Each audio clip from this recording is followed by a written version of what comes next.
Ce matin, j'ai envie de te parler de la mémoire de la terre. Alléluia. Mémoire de la terre et aussi la mémoire des lieux. C'est une vérité qui impacte la vie des chrétiens. Si tu n'as jamais entendu parler de cela, laisse-moi te l'expliquer aujourd'hui. Beaucoup de choses que tu vis aujourd'hui sont le résultat de certaines négligences de cette vérité en ce qui concerne la mémoire de la terre et la mémoire des lieux. Église, écoute-moi. Laisse-moi t'expliquer cette réalité. Lorsque Dieu a créé l'homme, il a créé l'homme esprit. Pour qu'il puisse fonctionner sur la terre, l'Éternel a utilisé un mélange. Avec moi, un mélange. Ce mélange fait notre force et notre légitimité sur la terre, mais ça fait aussi en même temps notre faiblesse. C'est-à-dire que la définition biblique de l'homme, c'est quoi? L'homme est esprit. Il possède une âme et il habite dans un corps. Le corps que nous avons ici, que nous pouvons voir, toucher et palper, l'être humain est composé d'un tiers de poussière. Est-ce qu'on me comprend? Ça constitue notre force. Pourquoi? Parce que la terre, Dieu l'a donnée aux hommes, il ne l'a pas donnée aux démons. Pour régner, pour fonctionner sur cette terre, il faut être un être humain. Et pour être un être humain, il faut être composé de la poussière du sol. C'est pour ça que Jésus lui-même, pour nous sauver, a dû revêtir ce tiers de la poussière du sol. Genèse, chapitre, on va de la Bible directement, version Darby. Genèse chapitre 2, verset 7. Si tu es avec moi, dis Amen. Genèse chapitre 2, verset 7. On sautera toujours dans la version Darby. Genèse chapitre 3, verset 19. Suis très bien l'enseignement, on est déjà lancé. Allons-y. Et l'Éternel Dieu forma l'homme poussière du sol et souffla dans sa narine une respiration de vie. Et l'homme devint une âme vivante. Amen, amen. Le verbe important ici que j'aime, c'est le verbe former. Former et créer, ce n'est pas la même chose. Est-ce qu'on me suit? Créer, c'est dans le chapitre 1er, c'est-à-dire faire sortir du néant ou faire sortir de quelque chose qui n'existe pas ou qui ne se voit pas. Mais donner forme, ça veut dire qu'il y a déjà une entité. Donc, Dieu a formé l'homme avec la poussière du sol. Il a soufflé ce qui est dedans de lui, de son esprit, et le contact de l'esprit de Dieu et de la poussière du sol a créé l'âme que tu possèdes. Est-ce qu'on me comprend? Maintenant, l'homme devait fonctionner dans le jardin selon les critères de Dieu. Mais on sait tous qu'il a chuté. Mais qu'est-ce qui s'est passé? Genèse chapitre 3, verset 19. On reste toujours dans la version Darby, s'il te plaît, sœur Vincent. À la sueur de ton visage, tu mangeras du pain. Donc Dieu ici donne des sanctions après la chute d'Adam et Ève avec le serpent. Il a donné les sanctions par rapport au serpent, il a parlé par rapport à Ève. Et regardez maintenant qu'est-ce qui finit par rapport à Adam. Il dit donc à la sueur de ton visage, tu mangeras du pain, n'est-ce pas? Donc tu gagneras du pain à la sueur de ton front. Ça ne veut pas dire que Dieu est contre le travail est une bénédiction. Mais on a parlé du pain de la douleur, vous vous souvenez de dimanche dernier? Ok, maintenant, on est là au verset 19, tu peux reprendre s'il te plaît. À la sueur de ton visage, tu mangeras du pain jusqu'à ce que tu retournes au sol, car c'est de lui que tu as été pris, car tu es poussière et tu retourneras à la poussière. Dis avec moi la mémoire de la terre. L'homme est formé à partir de la poussière du sol.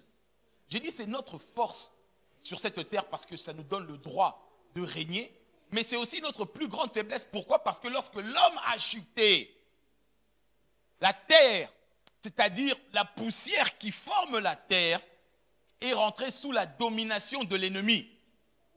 Est-ce qu'on me comprend? C'est pour ça que tant que tu es dans ce corps, des fois c'est compliqué de te lever le matin pour aller prier. Pourquoi? Parce que cette terre déchue a du mal à se connecter aux choses de Dieu. Tu diras, j'ai travaillé beaucoup, je dois me reposer. C'est faux, c'est la terre déchue. D'elle-même, la Bible dit dans le Nouveau Testament, elle a des désirs qui sont opposés à ceux de Dieu. Est-ce qu'on me comprend? La poussière du sol fait notre force, mais fait aussi notre faiblesse. C'est-à-dire que si les gens qui sont du côté occulte veulent atteindre ta vie, il leur suffit de prendre la terre de laquelle tu as été tiré. Et c'est une autoroute pour pouvoir t'atteindre, même si tu es en France et qu'eux, ils sont au Burkina Faso. Il n'y a pas de besoin de visa Schengen pour ça. Je ne sais pas si l'église me suit toujours. Alléluia. Alors, tout ce qui a été créé en temps, la Bible dit, au commencement, Dieu créa le ciel et la terre. Il a créé toutes choses par sa parole. Donc, si Dieu a parlé et la terre a été créée, ça veut dire que la terre a la capacité d'entendre. Est-ce qu'on me comprend? Je parle de la mémoire de la terre. Suis-moi bien. On va aller dans un passage, Jérémie, chapitre 22. Ici, le Seigneur est en train de parler contre un roi qui était mauvais. Et le Seigneur est en train de rendre jugement, donner des sanctions. Jérémie chapitre 22, dans la version second 21 pour commencer, le verset 29 jusqu'au verset 30. Laisse-moi t'expliquer certaines réalités que tu vis, peut-être tu ne comprends pas ou que tu as du mal à percevoir. Que cet enseignement éclaire ton esprit ce matin au nom de Jésus. Amen. Donc Dieu parle. Qu'est-ce qu'il dit, verset 29, sœur Malika? Terre, terre, terre, écoute la parole de l'Éternel. Stop. Donc Dieu parle à la terre directement. Il lui dit, terre, terre, terre, écoute ma parole. Ça veut dire que la terre a la capacité de faire quoi? D'entendre. Alléluia. La terre a la capacité d'entendre. Tu peux te retrouver sur un territoire. Tu peux te retrouver sur un pays, une ville ou un quartier qui est contre toi. Mais tu as la capacité aussi de changer les choses par la puissance de la parole de Dieu qui est dans ta bouche. Est-ce que quelqu'un me comprend? Ce que Dieu fait ici, il explique une réalité spirituelle que nous, les enfants de Dieu, souvent nous ignorons. Mais les gens qui sont dans l'occultisme savent cela. S'ils veulent maudire ta vie, ils vont maudire le quartier où tu habites, la terre où tu travailles, et la terre va se retourner contre toi. Est-ce que quelqu'un me comprend? Regardez, la Bible dit, le Seigneur parle à la terre, il dit, terre, terre, terre. Il lui parle 3 fois, esprit, âme et corps. Terre, terre, terre, écoute la parole de l'Éternel. Verset 30, voici ce que dit l'Éternel, écrivez au sujet de cet homme. Il sera privé d'enfants, il ne réussira pas dans sa vie. Est-ce que quelqu'un me comprend? Le Seigneur parle, il dit, toi la terre, tu ne produiras pas le meilleur de ton fruit pour telle personne en guise de jugement. Laisse-moi te dire, c'est ce que souvent les sorciers, les marabouts de ta famille font quand toi tu es ici. Il est parti en Europe là-bas, il ne m'a même pas laissé une chemise. Ils vont même parler du Tour Eiffel. Ne lui donne pas de travail. Je ne sais pas si quelqu'un me comprend. C'est une réalité. Parce que lorsque l'information est libérée, Dieu dit à la terre, écris, garde dans ta mémoire que cette personne ne réussisse pas dans sa vie, qu'il n'ait pas d'enfant. La terre fait quoi? Elle restitue l'information et la personne vit une vie de galère sur galère. Je pense que quelqu'un commence à comprendre ce que je suis en train de dire ce matin. Il lui dit, terre, terre, terre, écoute et écris, garde dans ta mémoire, retiens le souvenir de ce que je te dis, que telle personne ne réussisse jamais. Négliger la terre, c'est négliger sa vie. En tant qu'enfant de Dieu, tu ne peux pas aller vivre n'importe où. J'expliquerai cela. Tu ne peux pas aller travailler n'importe où. Tu ne peux pas aller dans n'importe quel pays et faire n'importe quoi. Tu ne peux pas. Parce que toute terre est bonne, mais il y a un endroit précis que Dieu t'a mandaté. Jusque-là, c'est bon, on me suit? Quand tu prends d'autres versions, je gagne du temps. Dans la version Summer, Dieu dit, pays, pays, oui, pays, écoute la parole de l'Éternel. Inscris ceci. Ça, c'est la version Summer qui dit ça. Quand tu vas dans la version parole de vie, le Seigneur dit, mon pays, écoute. Écris et retiens. En tant qu'enfant de Dieu, tu dois savoir là où tu habites, le quartier dans lequel tu vis, ou même la terre de laquelle tu as été tiré. Est-ce que cette terre-là t'a été propice? T'es propice, oui ou non? Dites-moi la mémoire de la terre. C'est une réalité importante. Que tu le veuilles ou non, c'est écrit noir sur blanc dans la Bible et ça existe et ça impacte la vie des gens. Tu ne peux pas dire, voilà, mes parents venaient du bled, moi c'est fini, c'est leur histoire de blédard. Eh non, frère. Tu dois au moins savoir le pays d'où tu viens. Si c'est possible, la région de laquelle tes parents étaient tirés. Est-ce que tu comprends? Si c'est comme nous, l'ethnie, la tribu ont des caractéristiques. Écoute-moi, si tu fais une étude anthropologique et sociologique de l'histoire de l'humanité, tu verras qu'il n'y a jamais eu de nation ou de tribu, ou de pays, ou de patrie qui ont été mis ensemble s'il n'y a pas à la base un culte. C'est pour ça que quand on parle d'un pays, on parle d'une culture. Dans le mot culture, il y a le mot culte. C'est ceux en quoi qui croient, ils se mettent ensemble et ils vivent des valeurs en fonction de leur divinité, de ce en quoi ils croient. Ça développe des habitudes, des traditions qu'on appelle des cultures. Est-ce que l'Église me suit? Là, tu peux dire, oui, mais ça c'est au XXIe siècle, maintenant on n'a plus besoin, laisse tomber. Est-ce que l'Église me comprend? Je parle de la mémoire de la terre. La terre a la capacité d'enregistrer, de garder, et cette mémoire reste effective. Lorsque l'homme a chuté, je suis toujours dans Genèse chapitre 3, lorsque l'homme a chuté, dans Genèse chapitre 2,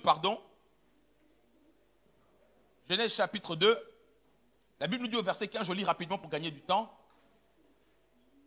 L'Éternel, Dieu prit l'homme et le plaça dans le jardin d'Éden afin qu'il le cultive et qu'il le garde.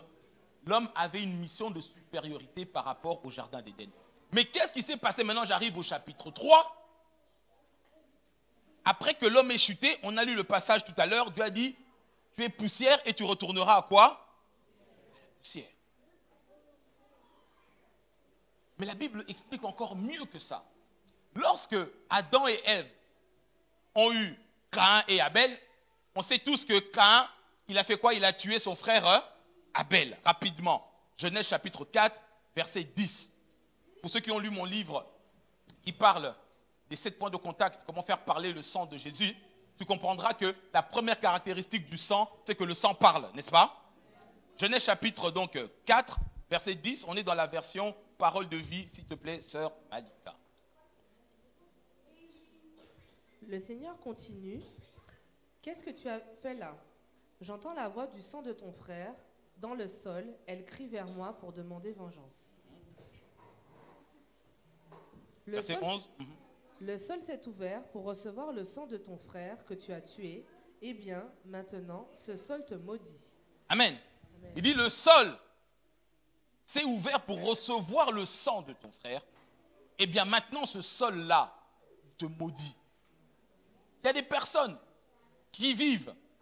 On t'a dit, ne pars pas là-bas, tu arrives là-bas. Tu as peut-être ouvert des portes. Et ce sol-là, depuis que tu habites dans cette maison, les choses vont de mal en pire. Regarde bien, analyse bien, parce que peut-être quelque part, ce sol te maudit. Ça veut dire que la terre a la capacité de parler, mais elle parle sur la base de quoi? Sur la base d'informations qu'elle a enregistrées. Elle a enregistré quoi? Dans sa mémoire, elle a enregistré quoi? Souvenirs. Je veux que tu fasses un auto-examen. Pendant que je suis en train de parler ce matin, que le Saint-Esprit t'éclaire. Lorsque tu vois que certaines choses se répètent dans la famille de ton père, dans la famille de ta mère, ou même dans les gens du quartier dans lequel ton père a grandi, dans le quartier où ta mère a grandi, pose-toi les bonnes questions. Parce que la terre a une capacité. Dernièrement, partagé avec un homme de Dieu, il expliquait une réalité, il disait, à Kinshasa, lorsque c'était une trentaine d'années, la ville s'agrandissait. Et dans un quartier, ce quartier s'agrandissait, en travaux, tout ça, mais on avait déjà mis un monastère, enfin il y avait une abbaye. Une abbaye ou un abbaye? Bon, c'est pas grave, tu couperas, tu arranges. Amen.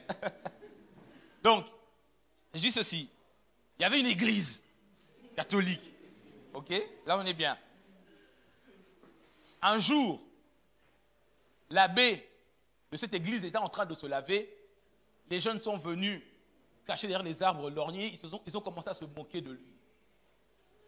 L'abbé les a vus. Ils ont dit, vous êtes moqués de ma nudité. Eh bien, moi, je vous maudis. Vous et vos maisons, vous ne réussirez jamais dans la vie. Pendant plus de 20 ans, tous les garçons qui habitaient ce quartier-là sont devenus des spécialistes de quoi? Vous connaissez le jeu de dames?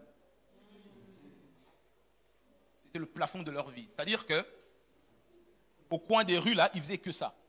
Personne ne prospérait. Personne. Les gens qui devenaient riches dans ce quartier, c'était des expatriés. Je ne sais pas si quelqu'un me comprend.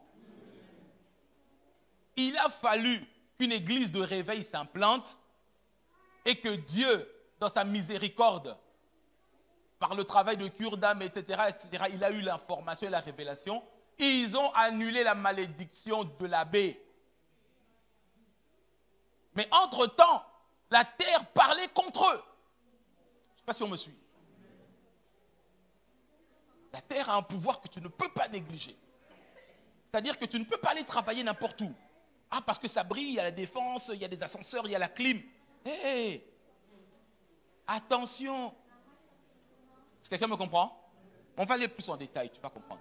Et la Bible donne des explications très claires là-dessus. Lorsque Josué, après avoir conquis Jéricho, il a maudit la ville de Jéricho. J'avais déjà donné cet exemple-là, vous vous souvenez, n'est-ce pas? Cette malédiction-là est restée. Il a dit, celui qui voudra reconstruire Jéricho, il perdra son fils aîné lorsqu'il va mettre les fondations. Et s'il continue, lorsqu'il mettra les portes, il va perdre son fils cadet. On parle de monsieur qui s'appelle Bethel, qui a fait cela, il a perdu ses 2 fils. Est-ce qu'on me comprend? La ville de Jéricho, il y avait à côté de la ville de Jéricho des rivières. Et il a fallu que Élisée, les habitants sont venus voir Élisée, ont dit, Élisée, ce pays il est bon, mais les sources sont maudites. L'eau est polluée. Élisée a dit, donnez-moi, apportez-moi du sel sur un plat neuf.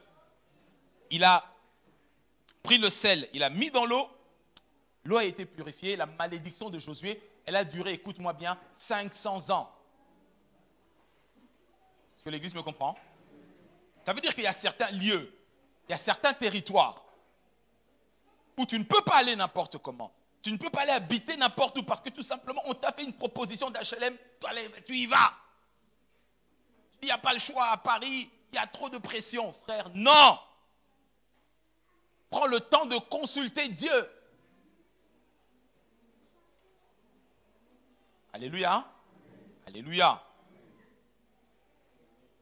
Et donc, si on revient au passage qu'on a vu tout à l'heure dans Jérémie 22, verset 29, on a vu que Dieu a dit à la terre, écoute, terre, enregistre ces informations.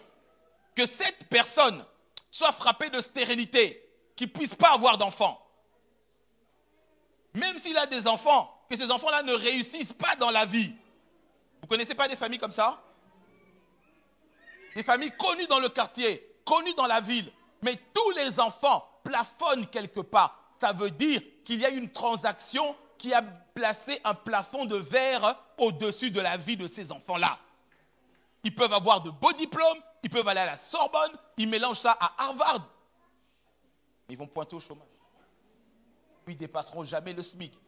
Ils vont aller d'entreprises qui fonctionnent, d'entreprises qui font banqueroute, tout le temps. Parce que quelque part, il y a une transaction qui a été faite, une information, un sacrifice a été libéré, une info a été enregistrée dans la mémoire et le souvenir continue à agir même sur la vie de ceux qui viennent après. Alléluia. Alléluia. C'est pourquoi nous, en tant qu'enfants de Dieu, nous devons faire attention à cela. Écoutez, laisse-moi être un peu plus précis sur ce que je dis. La mémoire de la terre, tu dois connaître d'où tu viens. Tu dois connaître d'où tu viens. D'où l'histoire de tes parents est importante. Je donne souvent ce passage dans Ézéchiel chapitre 16, lorsque Dieu parle à Israël. Il dit, ton père est cananéen, ta mère est amoréen. Lorsque tu es né, on n'a pas coupé le cordon, on n'a pas frotté avec le sel, on n'a pas... Dieu tient compte de cela. Parce que, écoute-moi bien, la vie de l'âme est dans le sang. On se comprend? La vie de l'âme est quoi? Dans le sang. Et le sang provient de la terre d'où tu as été tiré, d'où tes parents ont été tirés. C'est pas parce que tu n'es jamais allé là-bas dans les îles, mais le sang qui est au-dedans de toi possède une âme où cette âme-là vient de là-bas. Donc si la terre là-bas est secouée, toi tu auras des secousses ici. Et ça, c'est au travers de la mémoire de la terre. J'ai envie de dire à quelqu'un, il n'y a plus de condamnation pour ceux qui sont en Jésus-Christ. Le savoir, c'est bien, mais l'appliquer, c'est mieux. Alléluia. Alléluia. Il y a une chose importante, il y a un passage qui me frappe. On ne peut pas parler de la terre sans parler des habitations.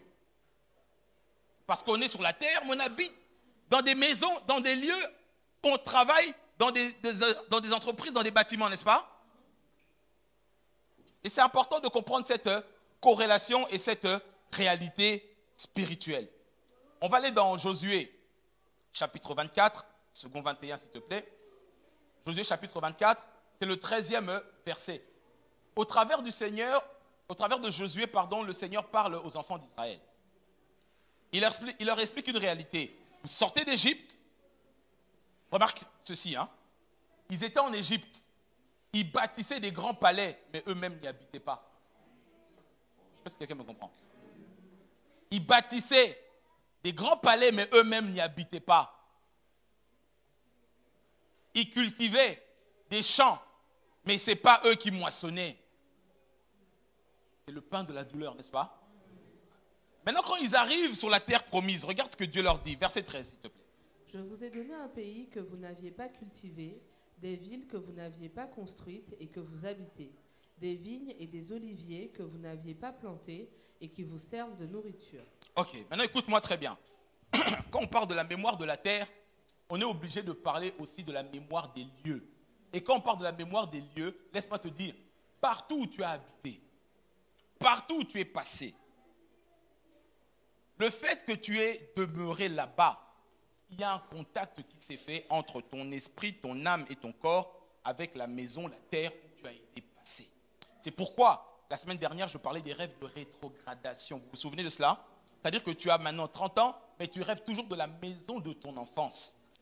Pourquoi? Parce qu'il y a toujours une connexion qui se fait entre le lieu où tu as habité, séjourné ou étudié, avec ton âme et ton esprit.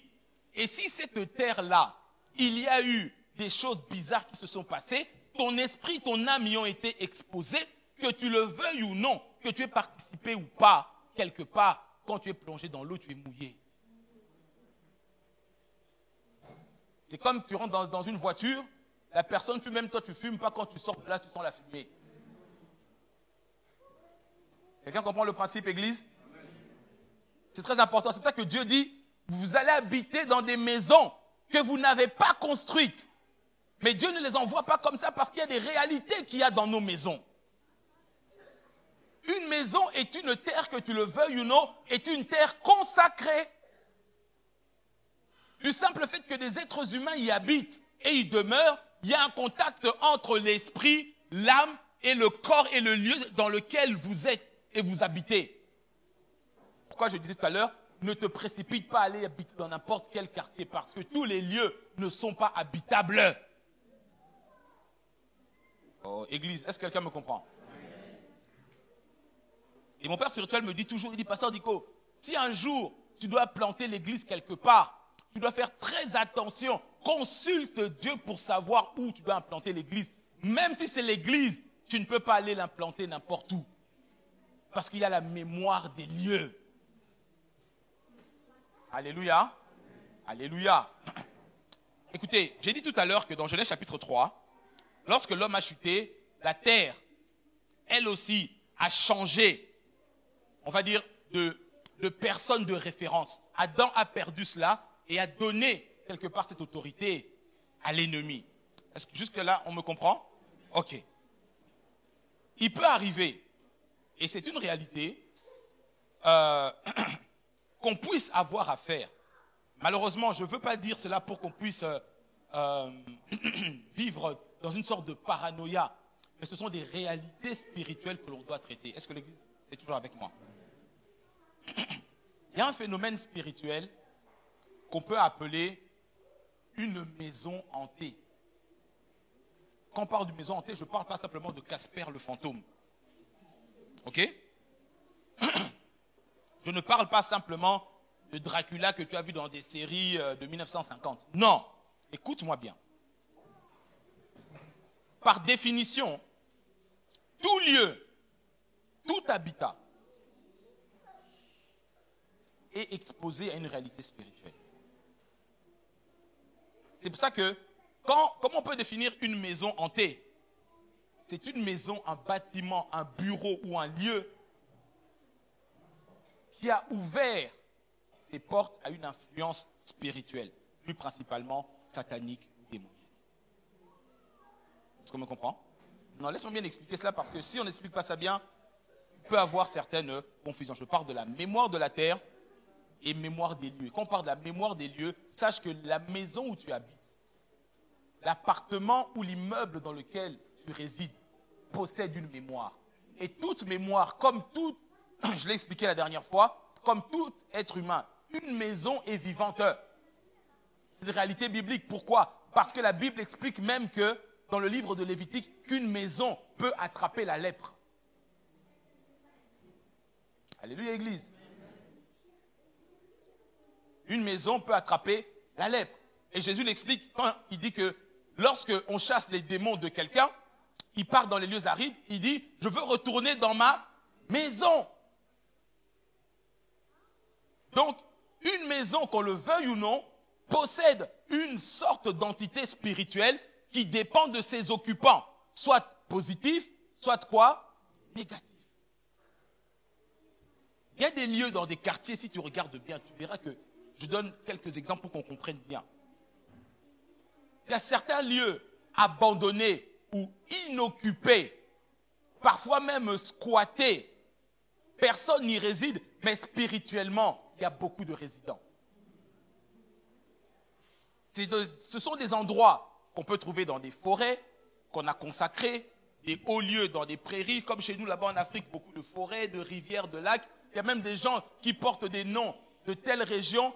Et attention, parce que je parlerai aussi de la mémoire des noms.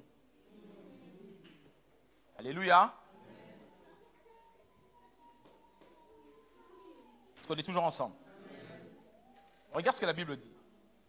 Ésaïe 34, dans la version second 21, s'il te plaît. Ésaïe 34, versets 11 à 15. Le Seigneur parle d'un lieu qui semble être inhabité, mais qui est habité spirituellement. Il y en a dans nos quartiers. C'est pour ça, moi je prie toujours pour que vous deveniez des propriétaires, mais ne deviens pas propriétaire n'importe où. Est-ce qu'on me comprend? Pasteur, je vais acheter un terrain, avant d'acheter un terrain, viens me voir, on va prier. Est-ce que tu me comprends? Le terrain peut sembler être beau, a du potentiel exploitable, comme on dit, exponentiel. C'est le débat. Spirituellement parlant. Je ne sais pas si quelqu'un me comprend. Regardez ce que la Bible dit. Verset 11, s'il te plaît. Le pélican et le hérisson en prendront possession, la chouette et le corbeau y habiteront. On y étendra le ruban à mesurer du vide et le fil à plomb du chaos. Donc ça veut dire que ce lieu-là est destiné à être vide. On mesure le vide, mais les animaux qui y sont là, les hiboux, les chouettes, les corbeaux, ce sont des animaux qui représentent la pureté spirituellement, n'est-ce pas? Et Dieu dit, ils habitent là-bas. Continue. C'est notable. Ces notables n'y proclameront plus de roi, tous ces princes auront disparu. Les notables, c'est nous. C'est-à-dire que tu ne pourras plus, il n'y aura personne qui règne dans ce quartier. On se dira, ah là-bas, personne n'habite là-bas. Hein. Là-bas, non, tout ce qui va passer là-bas ne réussissent pas. Parce que nous, les êtres humains, les notables, on ne peut plus aller là-bas parce que, même si ça semble vide, mais les gens qui viennent là-bas en réalité spirituellement, soit pour se droguer, soit pour faire des choses bizarres, l'atmosphère est... Est-ce qu'on comprend? Continue, sœur Malika. Tu peux reprendre, c'est notable. Ces notables n'y proclameront plus de roi, tous ces princes auront disparu. Les buissons d'épines pousseront dans ses palais, les ronces et les orties dans ses forteresses. Ce sera le domaine des chacals, le repère des autruches. Les bêtes du désert y rencontreront les hyènes, et les boucs s'y appelleront l'un l'autre. Le spectre de la nuit y aura sa résidence, et y trouvera son endroit de repos. Le spectre de la nuit, il y aura sa résidence. C'est-à-dire qu'il y a des lieux, comme on dit chez nous, il y a lieu et lieu. Est-ce que l'Église me suit? Ce sont des endroits abandonnés, inoccupés par les êtres humains. Mais crois-moi, même si ça semble vide, spirituellement, ce n'est pas vide. Donc c'est un lieu qui n'est pas fait pour nous à la base. Je parle de la mémoire de la terre, de la mémoire des lieux. Toute maison, toute habitation possède une mémoire. Et la mémoire peut être positive, elle peut être aussi quoi? Négative. Négative. Le deuxième cas de figure qu'on peut trouver, ce sont des maisons, des immeubles habités par des êtres humains cette fois-ci, mais qui cohabitent avec des esprits qui squattent. Alléluia. Le premier point que j'ai donné, c'est des lieux abandonnés qu'on peut trouver dans nos villes, dans nos quartiers, dans nos régions. Et si tu es originaire de certains lieux inhabités, on doit faire un travail spirituel. Mais maintenant, laisse-moi te donner le deuxième cas de figure. C'est les choses qu'on retrouve le plus souvent. Ce sont des maisons, des lieux de famille où des gens habitent. Mais il y a aussi des esprits impurs qui y habitent. Moi, je dis qui squattent. Qui squattent. Souvent, ils squattent par la négligence de ceux qui sont là. Laisse-moi t'expliquer. Pourquoi je parle de négligence? Ça veut dire que tu arrives dans une maison. Tu dis, ah, on est en Europe, hein.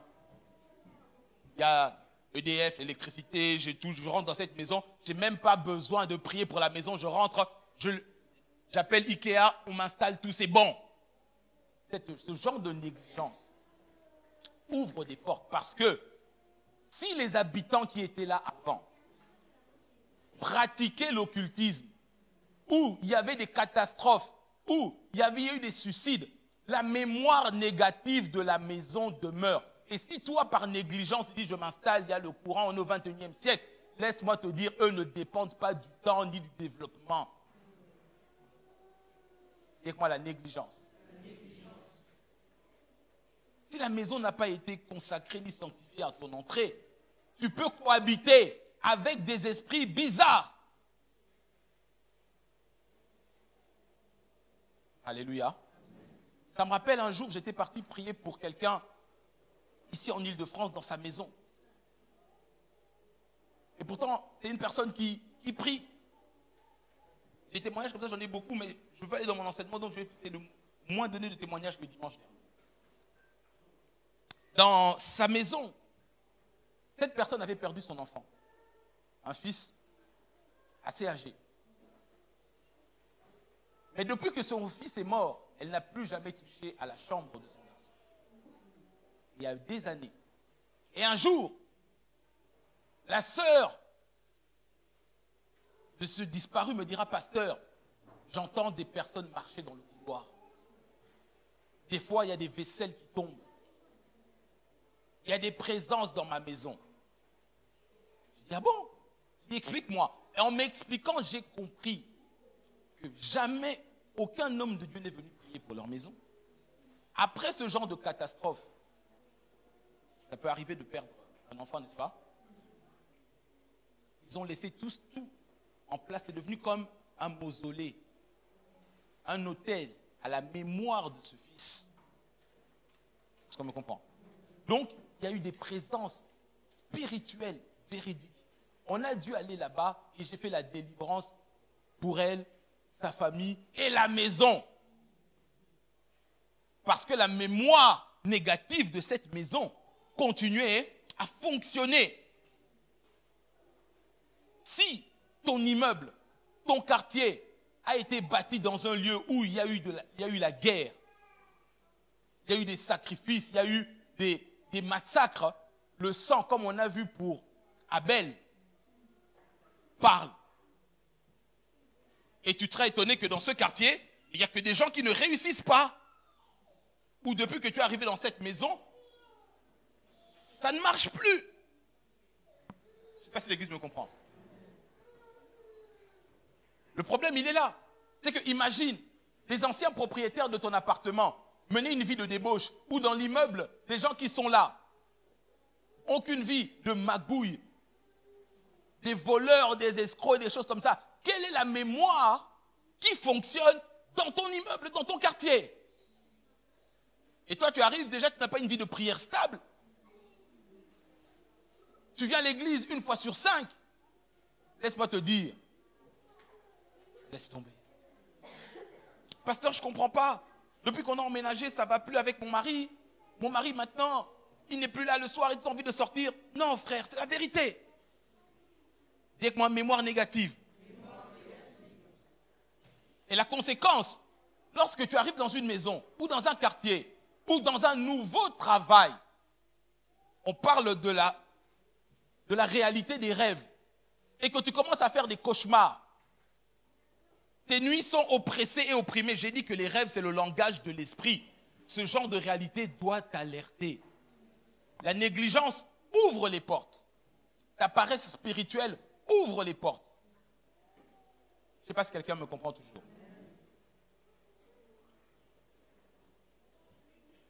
Il y a des combats que tu dois mener, mais tu ne les mènes pas n'importe comment. Est-ce qu'on me suit? Je donne d'autres exemples. Imagine, je parle à mes bien-aimés qui viennent des Antilles ou autres. Ces îles qui ne sont pas très grandes en superficie, mais qui en majorité ont abrité des esclaves. Des esclaves qui, pour la plupart, ont été violés, des sévices, massacrés, le sang a coulé, sans parler des rites qui ont été faits. Et toi, tu possèdes cette terre-là. Et que tu n'as pas prié pour l'appartement, la maison, frère, fais attention. Est-ce qu'on me comprend? Ce sont des réalités. Si tu négliges, eux ne vont pas te négliger. Je disais que la négligence, c'est-à-dire, bon, ça a toujours été comme ça. Non. Souvent, chez nous, en Afrique, on a ce qu'on appelle des maisons familiales. À qui on appelle ça des parcelles. C'est-à-dire que les gens de la famille qui viennent là-bas de province, ils arrivent tous avec leur bagage physique et spirituel. On dit, ah, c'est la maison de la famille, hein. Ah! Est-ce qu'on me comprend? Non. Parce qu'il y a mémoire et mémoire. Et ces mémoires-là, du fait que ton père a grandi dans cette maison, il a étudié, il a grandi là-bas. Et que les gens qui sont dans cette maison-là, ils viennent de province avec leur bagage spirituel ou autre, qui mènent une vie des fois de débauche, de sorcellerie, d'envoûtement et autres. Ces réalités-là peuvent prendre l'avion et venir percuter tes enfants ici. Si tu ne fais pas attention au nom de Jésus. Ce n'est pas pour faire de nous des parano, frères, mais nous gérons des réalités spirituelles. Alléluia. Alléluia. Dis que moi je refuse la négligence. Et souvent le Seigneur te parle. Par moments, tu auras des rêves bizarres, des choses comme ça qui vont souvent t'interpeller ou interpeller tes enfants. Si tes enfants commencent à dormir mal, par période, ils crient, ils sont terrorisés la nuit, ça doit t'interpeller. Parce que l'esprit des enfants sont très sensibles à la mémoire des maisons et des attaques. Véridique. Est-ce que les parents me comprennent? Mais au-delà de la négligence, il y a encore pire, l'ignorance. Tu pars en Thaïlande, tu reviens avec une grosse statue de Bouddha que tu mets dans ton salon. Pasteur, c'est de l'art.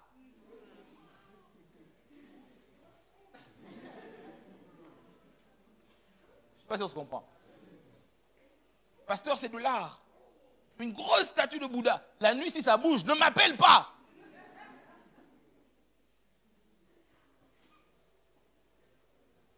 Des objets ou des bijoux qu'on achète, des souvenirs. Tu rentres, il faut on appelle ça comment? Chasse-rêve ou cache? Attrape-rêve. Ouais.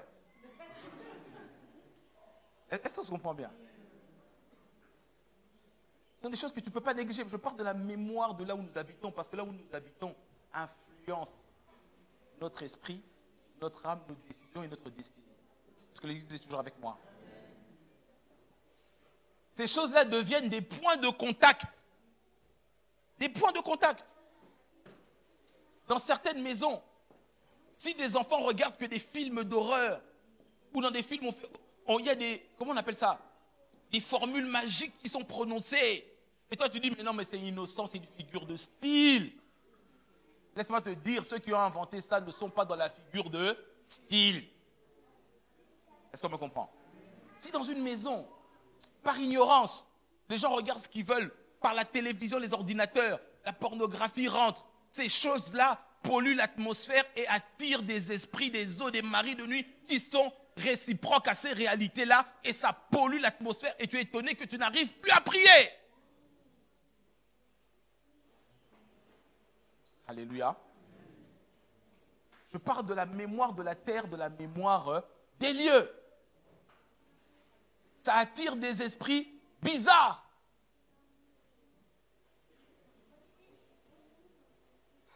Est-ce qu'on est toujours ensemble, c'est bien. La terre dans laquelle nous vivons, nous devons la maîtriser. Ce n'est pas à elle de nous maîtriser. Mais la poussière, la terre, le contact là, il y a beaucoup de mystères bibliques dessus. Laisse-moi un peu t'éclairer ce matin pour que tu puisses sortir de ton aveuglement. Donc, ne fais pas rentrer n'importe quoi dans ta maison et ne fais pas rentrer n'importe qui dans ta maison. Autant un homme de Dieu qui arrive dans ta maison amène avec lui son onction, autant celui qui est du côté obscur peut amener avec lui aussi son onction négative. Encore une fois, je le répète, le but n'est pas de faire de nous des parano, mais de contrôler notre espace. Parce que là où nous vivons, nos demeures, nos maisons ont une mémoire. Ce qu'on trouve souvent dans des entreprises, les bâtiments que nous voyons, les beaux buildings, des traders, des marketing, des gestions de patrimoine, etc. Ces gens-là veulent posséder la terre. Pour posséder la terre, tu ne peux pas le faire sans sacrifice ni autel. Est-ce qu'on me suit? Ils te diront tous, oh non mais moi je suis athée, c'est comme ça, je suis chrétien de tradition. Eh, méfie-toi. Et toi aussi dis, ah c'est vrai Jean-Robert est athée, bon ça marche. Laisse. Tu ne sais pas, comme on dit chez nous, quelle casserole il va faire secouer la nuit. Amen, amen, Église. Tout chrétien doit être conscient de son environnement. Parce que l'environnement dans lequel tu vis, tu grandis, dans lequel tu es passé, a un impact sur ta vie, que tu le veuilles ou non. Parce que tout lieu par lequel tu es passé possède une mémoire. Et s'il y a des événements tragiques qui se sont passés pendant que tu étais là, même 20 ans après, ton esprit ou la mémoire négative peut te rappeler et te ramener à des choses qui ne sont pas bonnes. Donc je parlais de l'ignorance, je parlais de la négligence. Mais on peut aussi trouver des lieux où les êtres humains habitent, où des esprits aussi habitent, on va dire en bon accord. Les deux premiers, c'était par négligence ou ignorance. Mais il y a des endroits, il y a des maisons, il y a des quartiers où les êtres humains habitent, cohabitent avec des esprits, là où les êtres humains les ont invités, c'est-à-dire qu'ils ont consacré ces lieux-là. Alléluia. Alléluia. Ils ont consacré ces lieux-là. J'ai un jour à traiter une délivrance. Et cette personne, on prie, les esprits partent, mais des fois reviennent. Partent, mais reviennent. Je dis, c'est pas possible. On continue à prier, la délivrance était longue. Et le Saint-Esprit nous a fait grâce. Le Seigneur nous a compris, il dit, regarde, ça vient de la maison de son enfance. Et j'arrête la personne, je dis, attends, on ne va pas prier comme ça. Je dis, explique-moi un peu. C'est quoi, le Seigneur me parle de la maison de ton enfance. Qu'est-ce qui se passe? Il me dit, voilà, la maison dans laquelle j'ai grandi, il y a des litiges dans la famille, on se bat pour la terre, machin, j'ai des parents. Mais quand je pose, mais explique bien, en réalité, aux Antilles là-bas, cette terre-là était un terrain consacré où on a sacrifié des esclaves vivants. Au XVIIIe siècle. Est-ce qu'on me comprend? C'est une terre consacrée, on a bâti une belle maison, mais en réalité, tout le monde connaît l'histoire de ce quartier. Ça, je vous disais qu'au début, il y a des lieux inhabités où on a fait des choses. Mais aujourd'hui, même si on a bâti de belles maisons avec tout ce qu'il faut, la terre reste la terre. Et la mémoire négative de ce lieu-là impacte toujours négativement les gens, non pas qui ont forcément vécu, mais d'où ils ont été tirés. Alléluia. Et il y a des personnes qui pratiquent ou qui consultent des voyants, etc., qui font de leur maison des mausolées, des hôtels. Si tu as grandi quelque part, écoute-moi bien, tu as grandi quelque part et tu rêves souvent de la maison de ton enfance, mais d'une manière négative, 9 fois sur 10, ce qui a été pratiqué là-bas ou dit contre toi, même dans le passé, si tu ne fermes pas ces portes-là, le diable peut faire ressurgir ces souvenirs-là qui sont dans la dimension de l'esprit et qui peuvent venir encore percuter ton bonheur aujourd'hui. Quelqu'un me comprend? Dis à ton voisin, soigne tes souvenirs.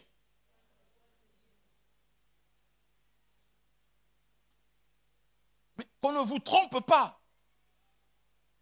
Tu vas quelque part, dans une maison, il y a des statues porte-bonheur, statue de Marie, il y a statue de ceci. Méfie-toi. Parce que derrière ça, il y a souvent des pratiques. Derrière les statues de Marie se cache le culte de la reine du ciel. Ça, on le sait. Derrière toute forme de religiosité bizarre. Et la mémoire de celui-là, même si tu as dormi là juste de passage, fais attention, vous qui allez de Airbnb à Airbnb, oh, mais laissez-moi parler. Tu arrives dans un hôtel, dans un lieu, premier réflexe, tu fais quoi? Onction d'huile. Mais oui, tu le sais. Consacre et sanctifie ce lieu. Est-ce que quelqu'un me comprend? Tu ne sais pas quel sacrifice ces propriétaires-là ont fait pour racheter ce lieu, pour bâtir ce temple. Tu arrives, tu viens dormir, la fleur au fusil, pasteur, je ne comprends pas. J'ai été étranglé la nuit. Oui. Est-ce que les chrétiens me comprennent? Parce que eux, quand ils arrivent, ils allument leur bougie, ils font leur encens. Et toi, tu viens la fleur au fusil, tu regardes ta série télé, tu dors avec Netflix. C'est en vacances, je me repose. Eux ne sont pas en vacances. Alléluia. Alléluia. C'est important. Nous qui allons conquérir des lieux pour travailler, etc., dans les bureaux, les banques, les entreprises, il y a des personnes qui sont là, qui ont fait des pactes pour qu'ils partent jamais, pour qu'eux soient toujours les premiers. Toi, tu arrives la fleur au fusil. Tu dors, tu te réveilles. Ah, le réveil, tu arrives comme ça au travail, alors que lui, il a veillé toute la nuit, il a fait ses incantations. Et toi, au nom du Père et du Fils, tu dis, Dieu va faire. Et tu ne comprends pas, on te chasse de travail en travail. Tu arrives, tu es toujours le dernier, malgré que tu pries. Méfie-toi, ça doit te parler. Toute terre où tu es, tu dois l'analyser. La Bible dit, nous sommes doux comme des colombes, mais prudents. Laisse-moi prendre l'accent africain. Prudents. Pour qu'on se comprenne. Comme les serpents. Seule qualité du serpent, sa prudence. Est-ce qu'on me comprend? Juste, on arrive bientôt à la fin. Je dis ceci. Les lieux où nous habitons, là où nous sommes passés, doivent être scannés, passés au peigne fin spirituellement. C'est important. Le but n'est pas de faire de des paranoïaques parce que là où nous vivons, ces lieux-là ont une incidence, une influence sur notre esprit.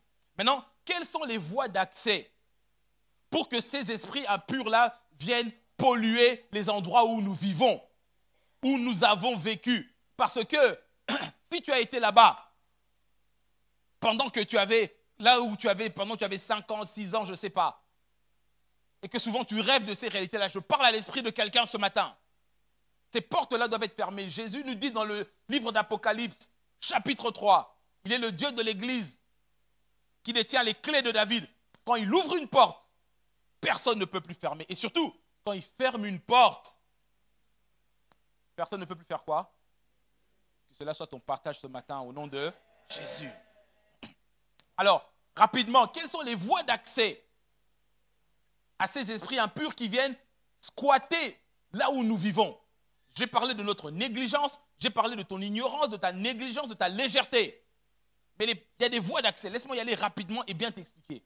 Premièrement, une maison, un quartier, un lieu peut être pollué. Comment? Par l'immoralité, impudicité, perversion. Si les gens qui habitaient là-bas avant pratiquaient la pornographie et toutes ces choses qui vont avec, au travers de la télévision, au travers d'Internet et toutes ces choses-là, ça pollue l'atmosphère. Première chose. Immoralité, perversion. Ça peut être aussi spirituel. Un jour, je suis allé faire une délivrance chez une sœur de la Guadeloupe, ici, à Paris. On est arrivé là-bas, on a commencé à faire la délivrance. Elle a commencé à un moment à être étouffée, étranglée. Le Seigneur a ouvert les yeux de mon esprit. Et j'ai compris qu'on était en train de l'étrangler spirituellement. On a commencé à faire la prière. J'étais avec un frère, on a pris autorité. Et à la fin, le Seigneur m'a dit, pose-lui la question, quel était le métier de la personne? Parce qu'elle, ça faisait au moins 10 ans qu'elle habitait là. Je lui ai dit, quel était le métier de monsieur qui était là avant toi? Elle m'a dit, pasteur, ce monsieur était voyant et consultant. Est-ce qu'on me suit? Ça veut dire que sa maison était squattée par un esprit humain. Même si la personne a disparu, mais son esprit humain, son âme pouvait venir encore hanter ce lieu. Donc, quand tu rentres quelque part, check quand même. Deuxième chemin d'accès rapidement. Les querelles, les disputes dans une maison. Écoute-moi, si tu ne connais pas ça, laisse-moi t'expliquer. Pour nous, les enfants de Dieu, comprends ceci. Les querelles, les disputes, les échanges, on va dire, piquants, hein, entre parents, enfants, mari, femme, etc. Les disputes, les querelles ont le même effet sur l'atmosphère que la louange. Tout comme la louange attire la présence de Dieu, apporte la joie, apporte les miracles, les querelles, les disputes, les bouderies attirent l'ennemi de la même manière. Alléluia. Alléluia. Je donne souvent le témoignage de cette femme qui emménage dans une maison, elle habitait que elle et sa fille. Elle n'a pas compris. Dès qu'ils ont emménagé dans cet appartement qu'ils venaient d'acheter, sa fille a commencé à avoir, donc à partir, la fille avait déjà 18-19 ans, mais elle a commencé à piquer une crise d'adolescence à 18-19 ans à un degré supérieur. Elle et sa mère, ils sont devenus chien et chat, et pourtant ils étaient très proches. Elle a commencé à mener une vie de débauche, d'adultère, etc. Bizarre. Sa maman a demandé à consulter le pasteur.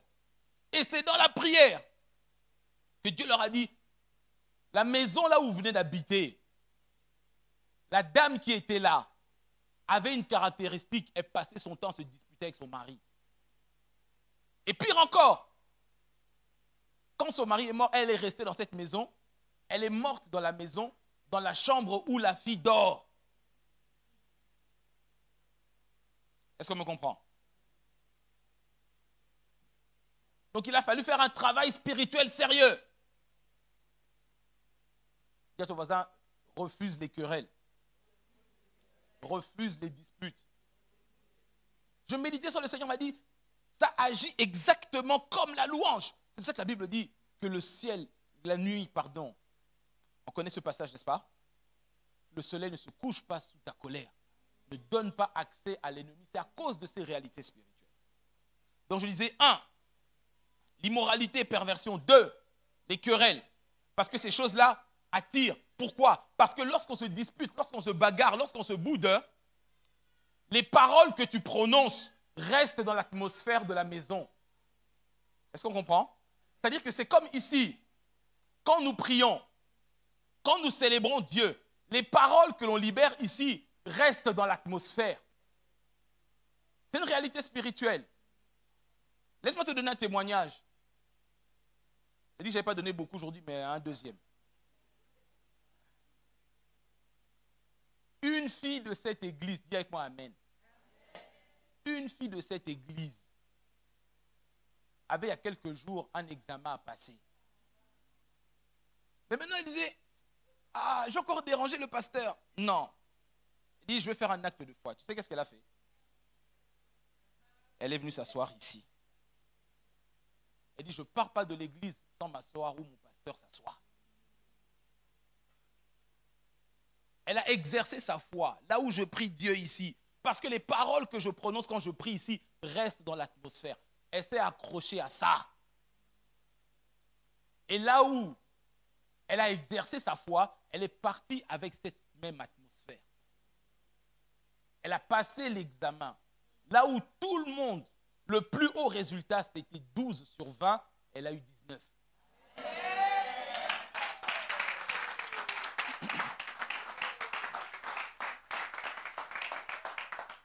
Dis avec moi la mémoire des lieux. La mémoire des lieux.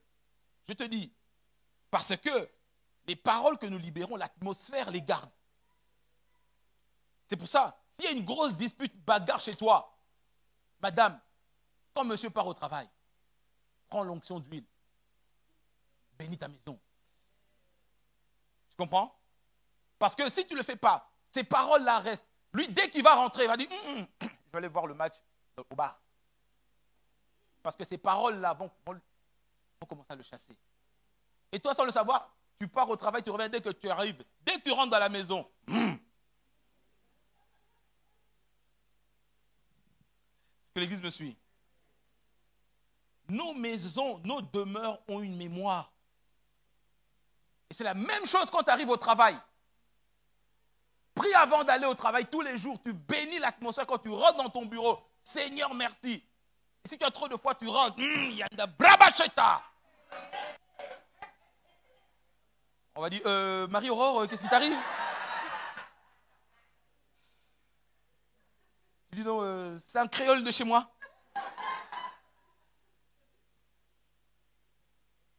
Parce que tu ne sais pas si ton patron qui est parti à 23h, qu'est-ce qu'il a fait. Tu commences bien le travail, après tu dis, mais j'ai la flemme, je ne me sens pas bien ici, on ne m'aime pas. Non, sur chaque terre promise, tu trouves quoi? Des géants. Est-ce qu'on comprend? Allez, rapidement, rapidement. J'ai dit 1, les immoralités et perversions. 2, les querelles, n'est-ce pas? 3e chose, dans nos demeures, saleté, désordre. Est-ce que les ados m'entendent? Saleté, désordre, mauvaise odeur en permanence, c'est l'atmosphère nauséabonde. Notre Dieu est un Dieu d'ordre. Je vois un frère qui filme à ce moment-là précis.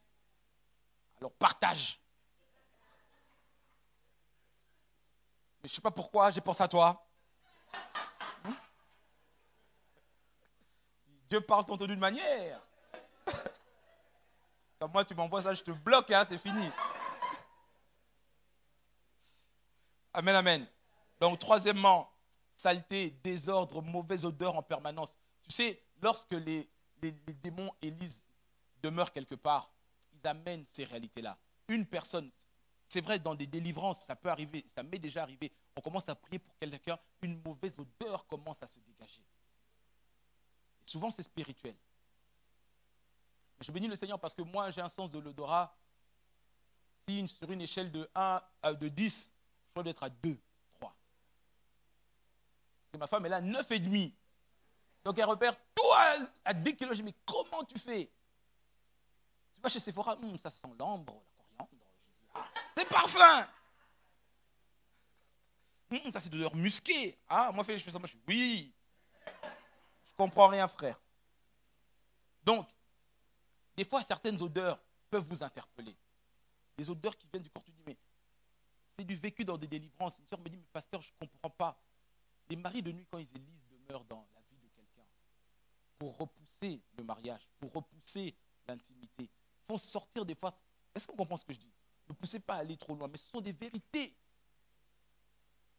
Alléluia. 4e, donc je disais 1, immoralité. 2, les querelles. 3, saleté, désordre, mauvaise odeur, n'est-ce pas? 4e, des animaux bizarres, c'est-à-dire les mouches, les rats, les cafards. Tu ranges ta cuisine, mais tu retrouves des mouches, des rats ou des... Non. Les chats. Bon, je dis ça, je dis rien. Ça attire, ce sont des points de contact. Si tu ne fais pas attention. Est-ce qu'on me comprend? Cinquième voie d'accès, accueillir des visiteurs ou même de la famille bizarre. Accueillir des visiteurs ou de la famille bizarre. Des visiteurs impromptus. C'est-à-dire qui arrivent sans prévenir. Mais tu sais qu'ils ont un bagage spirituel bizarre. Fais attention. N'ouvre pas ta porte à n'importe qui. La Bible elle-même, elle dit, bénis soient ceux qui exercent l'hospitalité. En le faisant, certains ont reçu des anges. Donc, à contrario, voilà. Est-ce qu'on me suit? Sixième voie d'accès.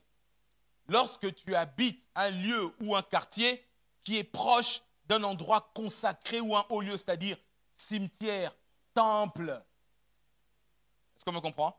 Si Dieu ne t'a pas indiqué d'habiter sur la rue des Cerisiers et que là à côté il y a un temple bouddhiste, il ne va pas. Est-ce qu'on me comprend? Parce que les bouddhistes, les Dalai Lama là, eux ils jeûnent 300 jours par an. Toi déjà ici quand on fait de midi à 16h, tu as du mal. Et tu dis, je vais habiter là-bas. Eux quand ils sont là-bas, ils réclament les âmes et le quartier.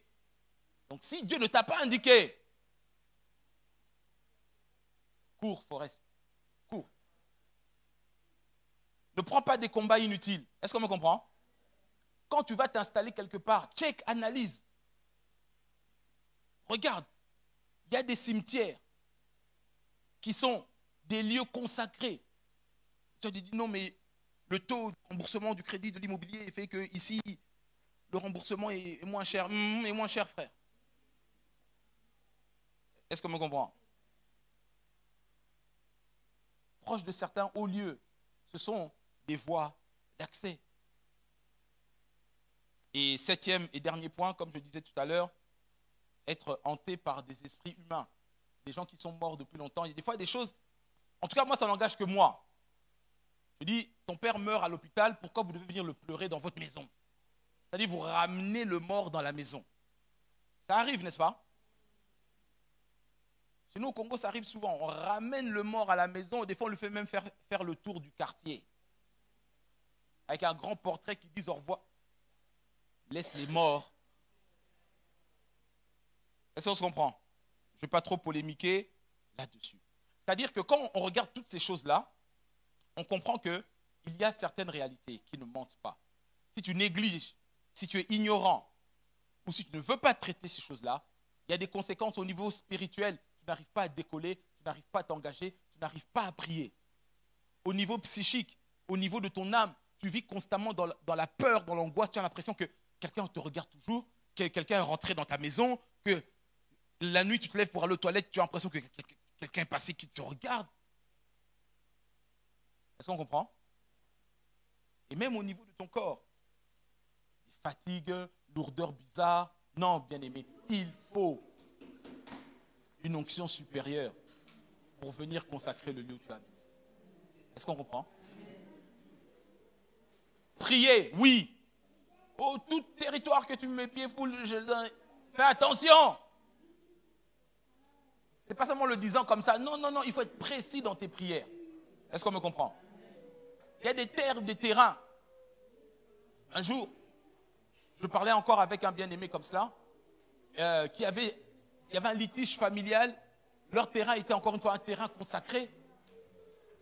Et je parlais avec un pasteur, il m'a dit, pasteur, je te donne un conseil pour gérer cela. Le jour où le frère ou la sœur aura ce terrain-là, deux choix. Soit il vend ce terrain et il fait une offrande conséquente, soit ce terrain-là, il offre ça à l'église, on bâtisse la maison de Dieu. Il n'y a que comme ça qu'on marche. Imagine un lieu où des esclaves, depuis la traite négrière, ont été consacrés. La colonisation, les exactions dessus. Quand je vais des fois à Bruxelles, là, quand tu prends l'autoroute A1, tu passes devant Verdun. Oh, l'histoire, vous connaissez? La bataille de Verdun, combien de milliers, presque des millions de morts. Toi, tu dis, non, je vais bâtir une maison à Verdun. Il va y avoir des soldats allemands qui apparaissent dans la nuit.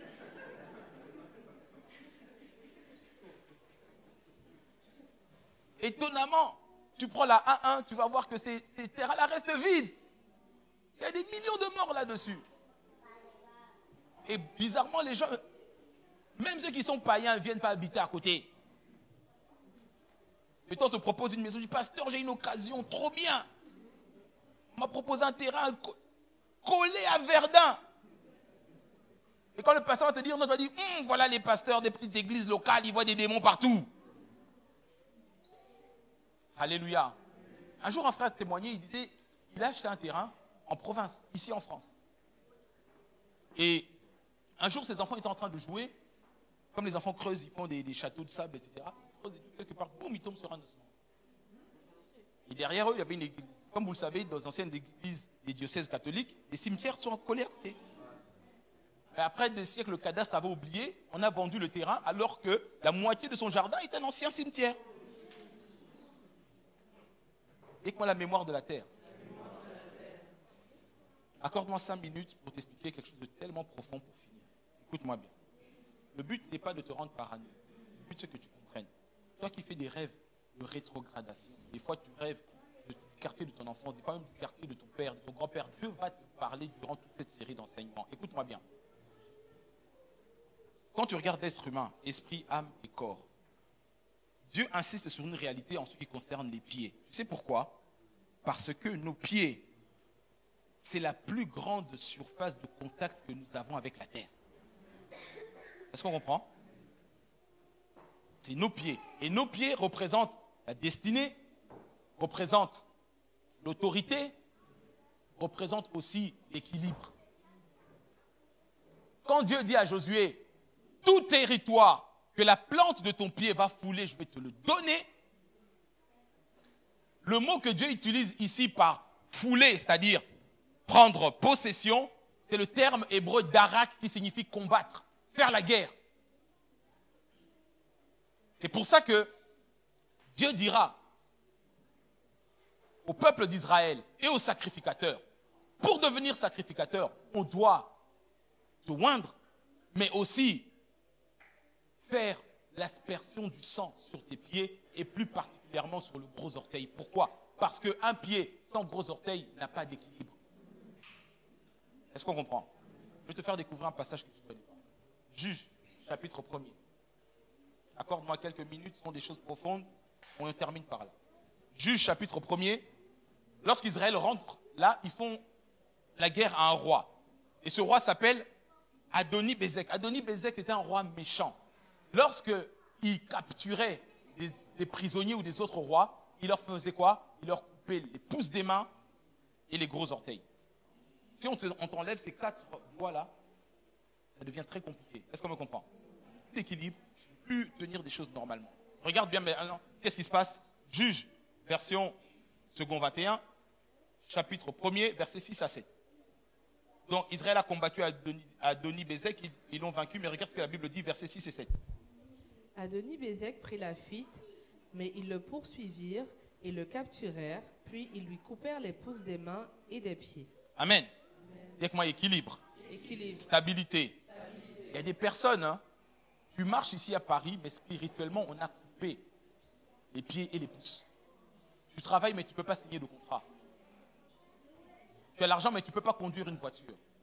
Tu marches, mais tu ne peux pas courir parce qu'il te manque les gros orteils. Et Moïse, Dieu a dit à Moïse, tu bénis Aaron et ceux qui servent. Le sang doit racheter. Est-ce qu'on comprend? Continue. Adoni-Bézek dit, il y avait 70 rois, aux pouces des mains et des pieds coupés, qui ramassaient les miettes sous ma table. Tu vois, le monde occulte sait que si on coupe le gros orteil, tu vas finir par manger des miettes sous leur table. Je ne sais pas si quelqu'un pense. Alléluia. Tu travailles beaucoup, mais tu gagnes des miettes. Et les païens sont toujours au-dessus de toi. Alors que tu pries, tu donnes ta dîme, tes offrandes. Check la terre, check le terrain, check tes pieds. C'est pour ça que Jésus a dit à Simon, on ne joue pas. Si moi je ne te lave pas les pieds, est-ce qu'on comprend? Je te dis, si moi je ne te lave pas les pieds, toi et moi on n'aura plus rien en commun. C'est-à-dire que tu ne pourras plus fonctionner sur la même dimension que moi. Pierre a dit, non, alors lave-moi entier. Est-ce qu'on se comprend?